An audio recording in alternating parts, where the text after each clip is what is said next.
అందరికీ ప్రైజ్ లాడండి. దేవుని యొక్క మహాకృపా కనికరాన్ని బట్టి మనమందరం ఎంతగానో దాచి కాచి కాపాడబడిన రీతిని బట్టి దేవునికి స్తోత్రం చెల్లిస్తున్నాను. ఆయన నామాన్ని గణపరుచుకుంటూ ఆయన నామానికి స్తుతులు చెల్లిస్తూ సమయంలో మనము ఒక పాట ద్వారా దేవుని గణపరుచుకుందామండి.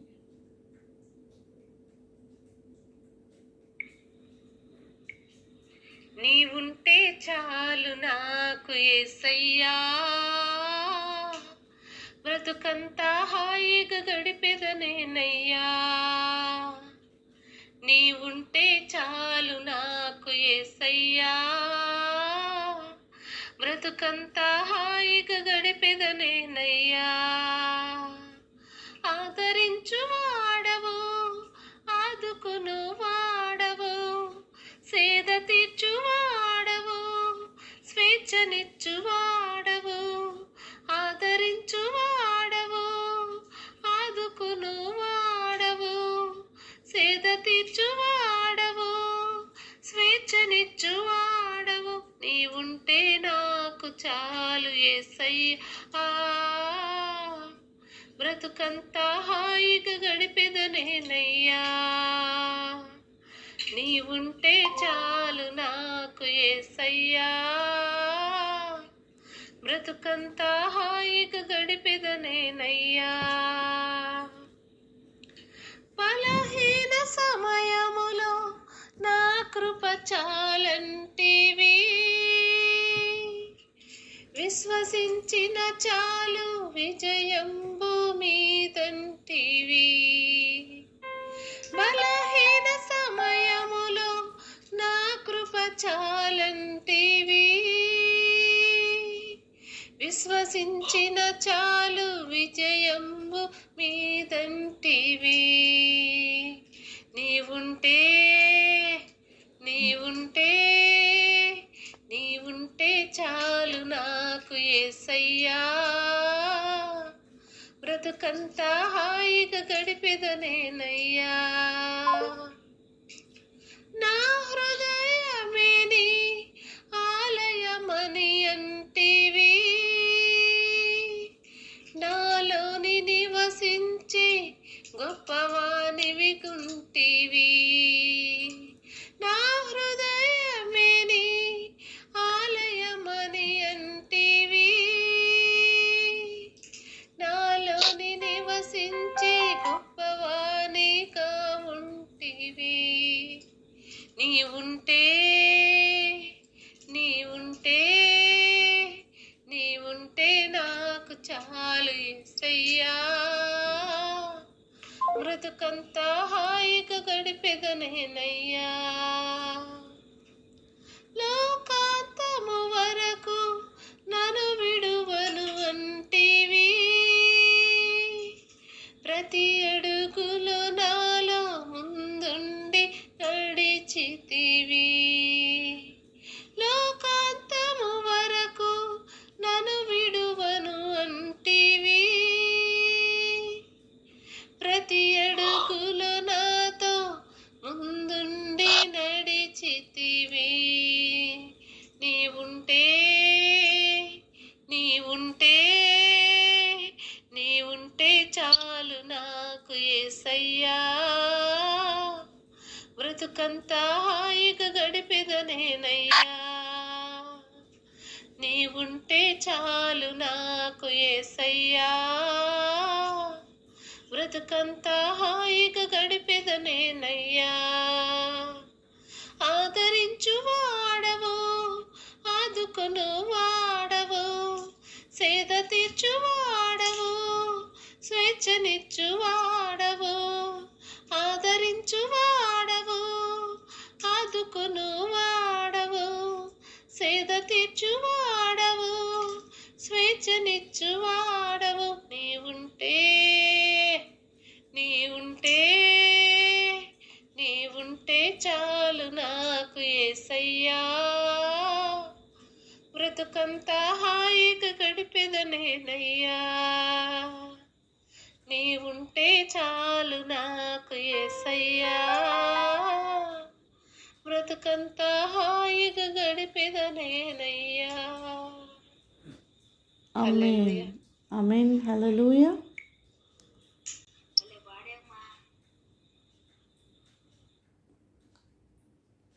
అందరికి కూడా ప్రైజ్ లాడండి. దేవుని యొక్క మహాకృపను బట్టి మనమందరం ఎంతగానో కాచి కాపాడబడిన రీతిని బట్టి దేవునికి స్తోత్రం చెల్లిస్తున్నాను. సమయంలో ప్రార్థనతో ఆరంభించుకుందామండి. మహోన్నతుడా, మహాకృప కనికరం కలిగిన దేవ, సర్వోన్నతుడా, సర్వశక్తిమంతుడా, జీవాధిపతి, మీకే స్తుతి స్తుతి స్తుతి స్తోత్రం నాయనా. గడిచిన కాలం ఎంతగానో మమ్మల్ని దాచి కాచి కాపాడిన దేవా, ఈ దినానికినైనా కావలసిన సమస్తాన్ని మాకు దయచేయండి. మీ సన్నిధి దయచేయండి అయ్యా. ఇవనైనా మిమ్మల్ని ఆహ్వానించుకుంటున్నాం. మాతో మాట్లాడే దేవునిగా, మమ్మల్ని బలపరిచే దేవునిగా, ప్రతి బిడ్డని నా తండ్రి వారి వారి యొక్క హృదయ వాంఛలు ఎరిగిన వానిగా, సమస్తాన్ని సమకూర్చి జరిగించే దేవునిగా మా మధ్యలోనికి ఆహ్వానించుకుంటూ, వినగలిగిన చెవుల్ని, గ్రహించగలిగిన హృదయాల్ని ప్రతి కుటుంబానికి, ప్రతి ఒక్క బిడ్డకు కూడా దయచేసి నడిపించమని యేసన్న శక్తిగల నామములో అడిగి వేడుకొని పొందినాం తండ్రి. ఆమేన్. ఆమేన్. హల్లెలూయా. హల్లెలూయా. ఈ సమయంలో దేవుని వాక్యం కొద్దిసేపు ధ్యానించుకుందామండి. కొన్ని మన జీవితాల్లో మన దేవుని కొరకు విడిచిపెట్టుకునే వారిగా ఉంటున్నామా? దేవుడు ఎన్నో మేళ్ళు మన పట్ల చేశాడండి. ఆయన పరలోక భాగ్యాన్ని విడిచిపెట్టి మన కోసం దిగి వచ్చాడు. అలాంటప్పుడు మనం ఏం విడిచిపెట్టి మన దేవుణ్ణి గట్టిగా హత్తుకుంటున్నాం? మన దేవుణ్ణి నమ్మి మనం వెంబడిస్తున్నాం. కొంతమంది వారి జీవితాల్లో కొన్నిటిని విడిచిపెట్టారండి. అవి ఏంటో మనం చూస్తూ, మన జీవితాల్లో కూడా మనం ఏమైనా విడిచిపెట్టాల్సిన వారికి ఉంటున్నట్లయితే వాటిని విడిచిపెట్టి దేవుణ్ణి వెంబడించు వారిగా మనమందరం ఉండాలని కోరుకుందామండి. మొట్టమొదటిగా ఆదికాండము 39వ అధ్యాయము 12వ వచనము.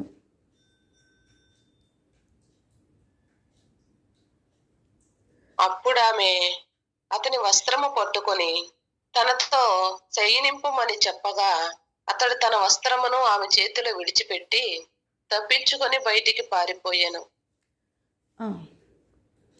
ఇక్కడ యోసేపు 12 మంది అన్నతమ్ముల్లో ఒకడిగా ఉంటుండగా అన్నలే కొట్టి బానిసగా అమ్మివేసినప్పుడు ఏమీ లేనటువంటి ఒక బానిస బ్రతుకులో జీవిస్తున్న యోసేపు తన యజమానుడికి ఎంతో నమ్మకస్తుడిగా, దేవుని యందు నిరీక్షణ కలిగిన వానిగా, దేవునిలో భయభక్తులు కలిగిన వానిగా, ఎంత దూర దేశాల్లో ఉన్నా సరే, శత్రువుల యొద్ద ఉన్నా సరే, బానిస బ్రతుకులో ఉన్నా సరే, తనకంటూ ఏ ఒక్కరూ లేని సమయంలో కూడా దేవుని కొరకు యథార్థంగా నిలవబడి తన యొక్క యథార్థతను చూపిస్తున్నాడండి. తన యజమానుడు లేని సమయంలో యజమానురాలు ప్రేరేపించినప్పుడు పాపములో పడిపోలేదండి.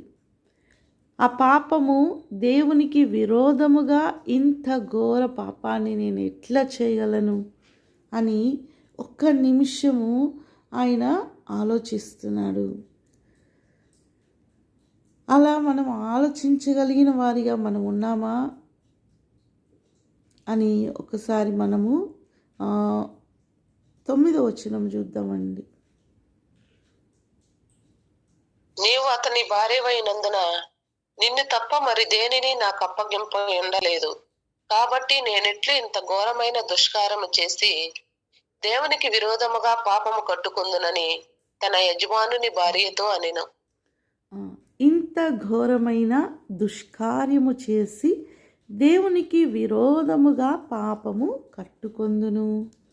ఎవరు చెప్పారు యోసేపుకి? ఆ దినాల్లో ప్రకటించువారు లేరు.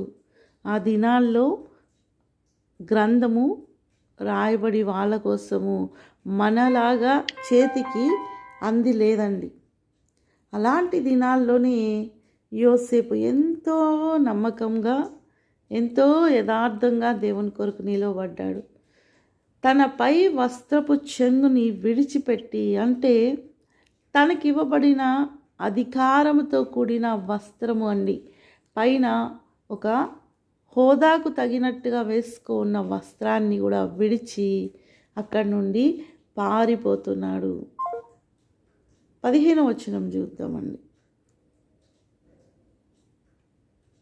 ఎన్ని వచనము? 15 1:5 15. సరిగా వినిపించలేదు, వినిపించలే దాని నుంచి. ఆదికాండం భూమి మీద 39:15. భూమి మీద వెలిగించుటకు అవి ఆకాశ విశాల మంది జ్యోతులై ఉండుగా 39లోనే 15. ఆదికాండము 39:15. అవునమ్మా.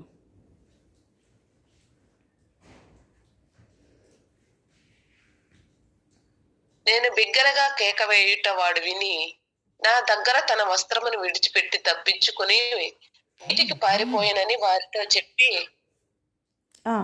ఇక్కడ అంటే ఆమె ప్రేరేపించి నింద యోసేపు మీదకి వెళ్తుందండి. అయినా సరే దేవుని కొరకు తను నిలవబడటానికి ఇష్టపడ్డాడు తప్ప కప్పుకోవడానికి ఇష్టపడలేదు.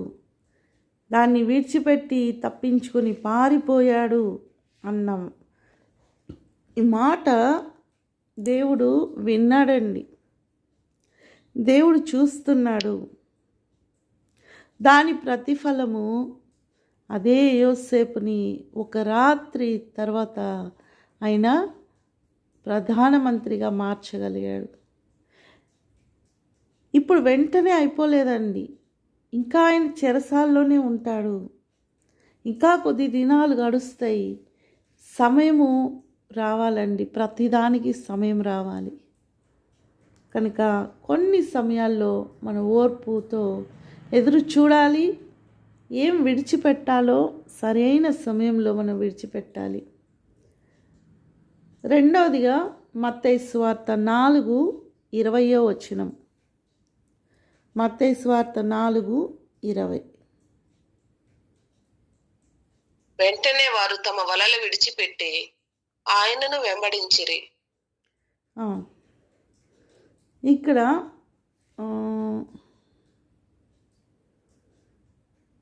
దానికి ముందు చూద్దామండి, పైన 18 నుండి చదువుకుందామండి. యేసు గలిలయ సముద్ర తీరమున నడుచుచుండగా పేతురు అనబడిన సీమోను అతని సహోదరుడైన అంద్రేయ అను ఇద్దరు సహోదరులు సముద్రంలో వలవేయుట చూచెను. వారు జాలరులు. ఆయనను వెంబడి రండి, నేను మిమ్మను మనుషులను పట్టు జాలరులుగా చేతునని వారితో చెప్పెను. వెంటనే వారు తమ వలలు విడిచిపెట్టి ఆయనను వెంబడించిరి. ఆమేన్. హల్లెలూయా. హల్లెలూయా. వారి సొంత వృత్తండి. ప్రతిదినము వారు వలలు వేసి చేపలు పట్టుకుంటారు. వారు జాలరులు. వారు దాని చేతనే పోషించబడుతున్నారు, వారు వారి కుటుంబము. కానీ యేసయ్య కనపడి మీరు ఆ వలలు విడిచి రండి, నేను మిమ్మల్ని మనుషులను పట్టే జాలర్లుగా మారుస్తాను అన్నప్పుడు వారికి ఏం అర్థమైందో మనకు తెలియదండి. వారికి అర్థమైందా అర్థం కాలేదా అనేది మనకు అర్థం కాదు. కానీ వెంటనే వారు వలలు విడిచి యేసయ్యని వెంబడించారు. కాబట్టి దేవుని కొరకు వెంటనే మనం చేయగలుగుతున్నది చేస్తున్నామా? లేదు ఆలస్యంగా తెలుసుకున్న తర్వాతనే వెళ్తున్నామా? వెంటనే చేయాల్సిన వారిగా ఉన్నామండి. మత్తయి సువార్త 5వ అధ్యాయము 23-24 వచనాలు. కావున నీవు బలిపీఠమునొద్ద అర్పణ నర్పించుచుండగా నీ మీద నీ సహోదరునికి విరోధమేమైనా కలదని అక్కడ నీకు జ్ఞాపకం వచ్చిన ఎడల అక్కడ బలిపీఠము ఎదుటనే నీ అర్పణను విడిచిపెట్టి మొదట వెళ్ళి నీ సహోదరునితో సమాధాన పడుము. అటు తర్వాత వచ్చి నీ అర్పణ నర్పింపు. ఆమేన్. హల్లెలూయా. హల్లెలూయా. మన అర్పణ, బలి అర్పణ విడిచిపెట్టి సహోదరునితో ఏదైనా సరే విరోధం ఉంటే దాన్ని తీర్చుకొని తర్వాత అర్పణ అర్పించాలంటండి. ఆ సమయంలో నీకు జ్ఞాపకం వస్తూ అది నిన్ను బాధ పెడుతున్నప్పుడు దాన్ని సమాధాన పడిన తర్వాత మన అర్పణ అర్పించాలని రాయబడుతుంది. కనుక ఏ ఒక్కరిని కూడా మనం నొప్పించే విధంగా, ఎవరిని బాధ పెట్టే విధంగా మనం ఉండకూడదు. అనుదినము మన కుటుంబంలో కానివ్వండి, మన చుట్టూ, మనం పనిచేసే చోట, మనం ఎక్కడున్నా సరే ఏదో ఒక ప్రాబ్లం మనల్ని ఇబ్బంది పెడుతూ మన ద్వారా ఇతరులను ఇబ్బంది పెడుతుంది అంటే తప్పకుండా సమాధానపడి తర్వాతే దేవుని యొద్ద మన అర్పణ, మన ప్రార్థన, మరి దేన్నైనా సరే దేవుని సన్నిధిలో చేసేవారిగా ఉండాలి.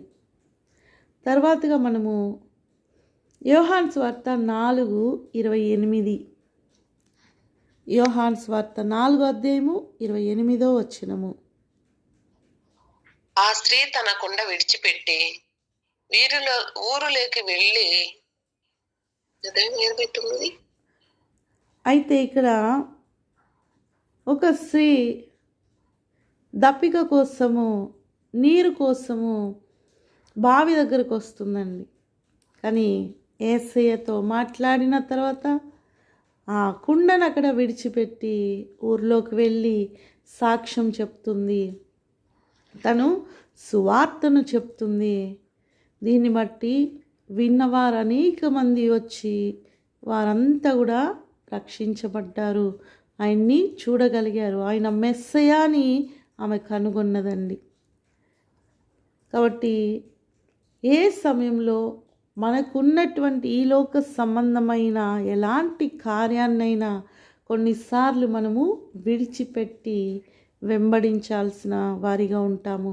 విడిచిపెట్టి దేవుని కొరకు పని చేయాల్సిన వారిగా ఉంటాం. విడిచిపెట్టి దేవునితో నడవాల్సిన వారిగా ఉంటాము.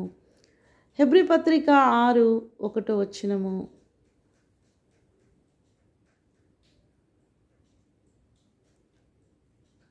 హెబ్రీ పత్రిక 6వ అధ్యాయము 1వ వచనము. కాబట్టి నిర్జీవ క్రియలను విడిచి మారు మనసు పొందుటయు.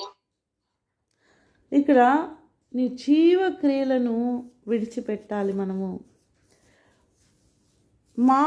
మారు మనస్సు పొంది 2వ వచనం కూడా చూద్దాము.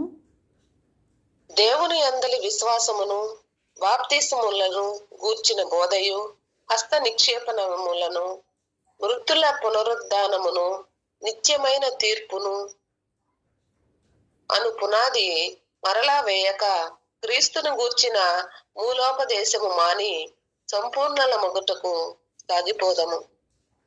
కాబట్టి మనము సంపూర్ణులుగా మార్చబడాలి అంటే నిర్జీవ క్రియలు విడిచిపెట్టి మళ్ళీ మళ్ళీ పాతవే చెప్పించుకుంటూ అదే చెప్పిందే వింటూ ఉండడం కాదండి. మనం ఏమి చేయాలో ఆ రూపంలోకి మనల్ని మార్చుకోవడమే ముఖ్యము. మూలోపదేశం ఎన్ని మార్లు విన్నా ఏం లాభము? మన ఎండ్ ఆఫ్ ద డే మన సారూప్యము క్రీస్తు వలె ఉండాలి అన్న మార్పు మనలో లేకుండా ఇంకా కూడా నిర్జీవ క్రియల్లో ఉంటున్నట్లయితే వ్యర్థము అని చెప్పబడుతుంది. కాబట్టి మనము నిర్జీవ క్రియలను విడిచిపెట్టాలి, సంపూర్ణులుగా మార్చబడుటకు ముందుకు సాగి వెళ్ళాలి. చివరిగా 1 రాజుల గ్రంథము 19 20-21 వచనాలు.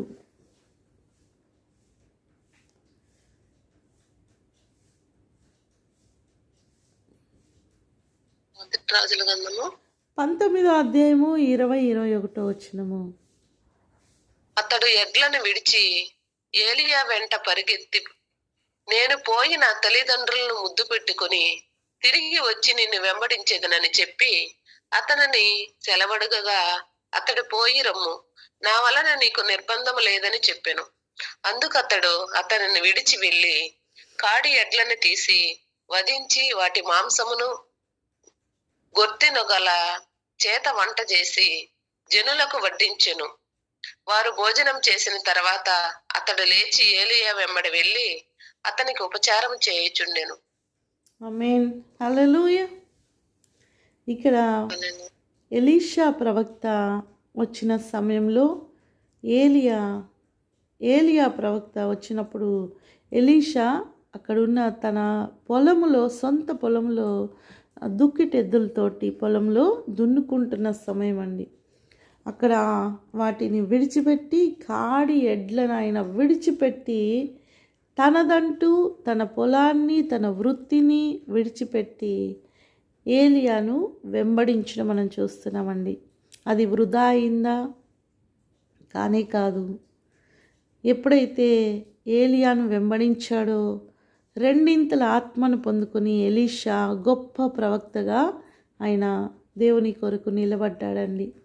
ఇక్కడ క్రీస్తు కోసము నిర్జీవ క్రియలు విడిచిపెట్టిన వారందరూ కూడా ఎంతోమంది క్రీస్తు కొరకు నిలబడిన వారిగా, హతసాక్షులుగా మార్చబడినా సరే ఆయన ప్రేమను, ఆయన్ను విడిచిపెట్టిన వారు కాదండి. కానా స్త్రీ తన కుండను విడిచిపెట్టి మెస్సియాను కనుగొన్నప్పుడు ఆమె ఎంతో ఆనందం పొందుకునింది.